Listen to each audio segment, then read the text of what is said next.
السلام علیکم، میں ہوں سمیع اللہ درویش جبہ سے، منکیال جبہ میں اس وقت میں موجود ہوں۔ کل میں نے آپ کو بتایا تھا کہ ادھر پر یہ جو مکان ہے پکے اور بہت خوبصورت مکان بنے تھے، لیکن میرے اپنے ذہن کے مطابق یہ تھا کہ یہ کہیں فلڈ میں بہہ گئے ہیں۔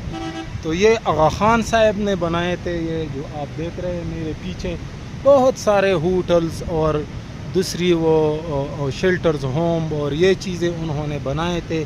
پھر یہاں میرے خیال میں لیز پر دیے گئے تھے ان لوگوں کو، مقامی افراد کو۔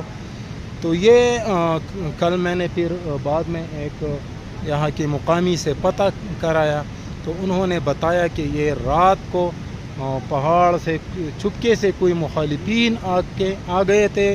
برف باری کے دنوں میں یہاں پر کوئی نہیں ہوتا، یہاں کے ساری مقامی آبادی نیچے منکیال کی طرف سفر کرتے ہیں، تو یہاں یہ بالکل سنسان ہوتی ہے یہ جگہ۔ تو یہ وہ بتا رہا تھا کہ یہ کسی نے جلائے تھے رات کو، یہ سارے جو پکے مکان تھے یہ کسی نے جلائے تھے۔